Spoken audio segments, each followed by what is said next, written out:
इतना कहेंगे कि हमने जो अनुभव किया है उसका जवाब देंगे।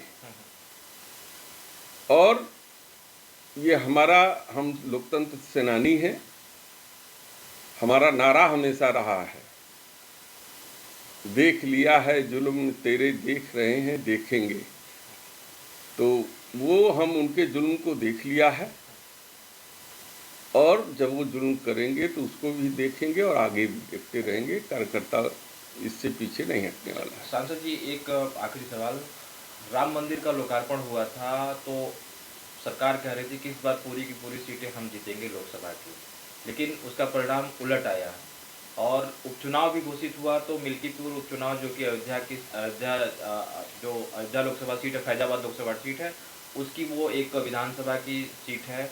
तो क्या लगता है कि इस बार ये योगी सरकार के ऊपर जिता कर देने का एक बड़ा प्रेशर है केंद्र सरकार की ओर से कि उतना बड़ा परियोजना, उतना बड़ा राम मंदिर के नाम पर लोगों को इकट्ठा किया गया, उसके बावजूद भी हम वो सीट हार गए? देखिए, ये तो जाने उत्तर प्रदेश की सरकार, हाँ। लेकिन ये हकीकत है कि भगवान राम के नाराजगी से और वहाँ समाजवादी पार्टी के कार्यकर्ताओं की सक्रियता से, हमारे राष्ट्रीय अध्यक्ष जी के रणनीति से हम वहाँ चुनाव जीते हैं। और भगवान राम के आशीर्वाद से उन्होंने अवधेश प्रसाद जी को अपना वहाँ का सांसद बनाया है और विपक्षी को हराया है। जो हार है वो हार पांचों विधानसभा की जो है कि हार है, और जीतेंगे चाहे हारेंगे वो एक विधानसभा। वो उसको थोड़ा सा हल्का सा अपने दाग मिटाने की बात सोच रहे हैं, लेकिन अभी प्रभु उनसे खुश नहीं है और ये जीत समाजवादी पार्टी की झोली में जाएगी। बड़ा आयोजन होने जा रहा है सनातन कुंभ के, कुंभ के गोद में, सॉरी, सब क्या कहते हैं, जो प्रयागराज है, त्रिवेणी संगम की गोद में। क्या लगता है ये कितना बड़ा आयोजन है और कितनी बड़ी देश के लिए गौरव का विषय है आप लोग की तरफ? अखिलेश यादव ने बयान भी दिया है कि बीजेपी अपने पाप भूलने जाएगी लेकिन हम दान पूर्ण करने जाएंगे। देखिए, हमेशा प्रयागराज में कुंभ लगता था, अर्ध कुंभ लगता था, और देश के करोड़ों करोड़ लोग, यहाँ तक कि विदेश में रहने वाले भारतीय, वो आस्था के साथ अयोध्या आते थे और डुबकी लगा करके पुण्य के भागीदार होते थे। ये पहली बार ये सरकार है कि जो इसका श्रेय साधु संतों और हमारी धर्म परंपरा को न दे करके उसका श्रेय स्वयं लेना चाहती है।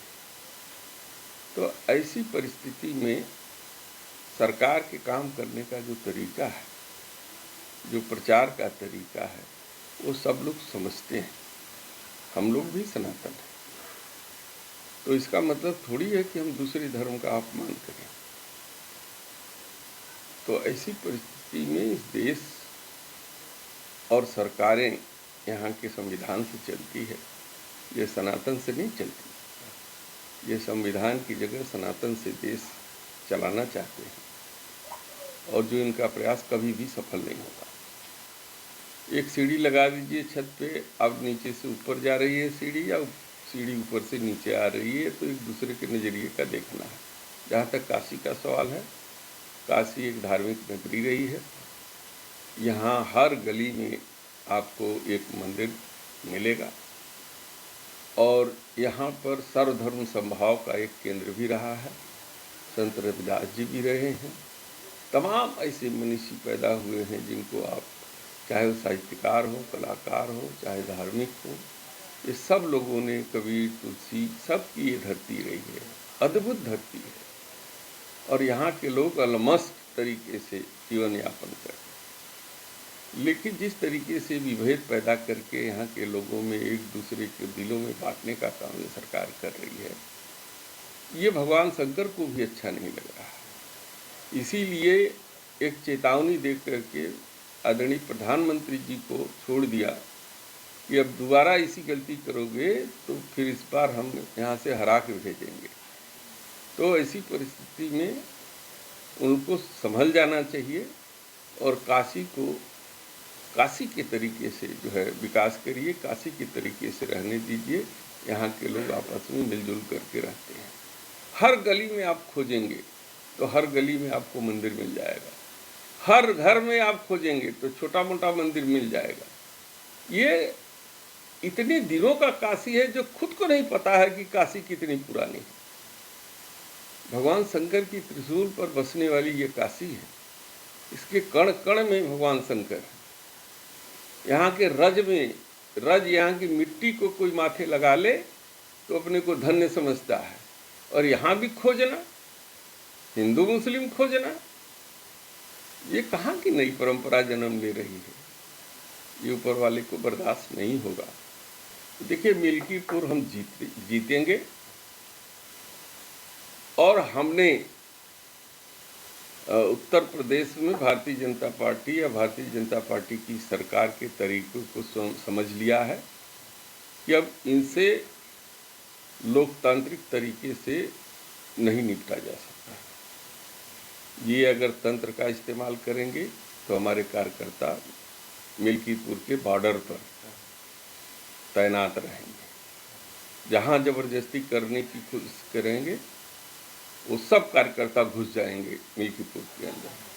फिर देखते हैं कि जोर है कितना दमन में तेरे देख लिया है देखेंगे। इस नारे के साथ हम लोग लोकतंत्र की रक्षा करेंगे। अच्छा, आप जो उपचुनाव हुए थे हाल फिलहाल अभी लोकसभा चुनाव के बाद, उसमें कुछ पुलिस बल का प्रयोग या फिर कहें पुलिस खुलेआम पिस्टल लहराते हुए दिख रही थी। क्या इस बार भी उम्मीद है, क्योंकि मिल्कीपुर उपचुनाव सरकार और सपा दोनों के लिए साख का विषय बन चुका है? देखिए, हम लोगों ने उपचुनाव में चाहे कुदरकी हो, चाहे जो है मीरापुर हो, चाहे वो हमारे मझवा क्यों न हो, जहाँ के हम प्रभारी थे, चुनाव हम लोग जीत रहे। और जिस तरीके से रातों रात हमारे 45 सेक्टर प्रभारी और जो है बूथ अध्यक्षों को इन लोगों ने पुलिस भेज करके रातों रात उनके घरों में कैद कर दिया और उनको बूथ तक जाने नहीं दिया। तो इस तरीके से हम लोग लगातार कंप्लेन करने के बावजूद जो है इलेक्शन कमीशन ने संज्ञान नहीं लिया, जबकि हम लोगों को पूरा भरोसा था कि इलेक्शन कमीशन जो है संज्ञान लेता है। केवल कुछ सिपाही या कुछ दरोगा को सस्पेंड कर देने के अलावा उन्होंने कोई एक्शन नहीं लिया। दरोगा लहराते हुए पिस्टल के साथ दिखाई पड़ा वीडियो में, एक महिला को धमका रहा था। इस तरीके से जाने कितने गांव में सरकार ने जो है पुलिस के जरिए दबाव बना करके इस चुनाव को प्रभावित किया। क्या इलेक्शन कमीशन ने वहाँ के चुनाव को रद्द किया, दोबारा चुनाव करने की बात कही? कुछ नहीं किया। केवल घड़ियाली आंसू बहा करके एक दो सिपाहियों को पुलिस के लोगों को सस्पेंड करके बस काम खत्म हो गया। लेकिन इस बार हम लोग उस पर भी भरोसा नहीं करेंगे कि उनके भरोसे रहेंगे। हमारे कार्यकर्ता मिल्कीपुर के बॉर्डर पे रहेंगे।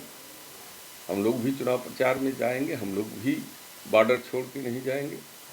लेकिन जब लगेगा कि वहाँ तंत्र जो है ज़बरदस्ती कर रहा है तो हमारे सब कार्यकर्ताओं के लिए करके हम लोग घुस जाएंगे।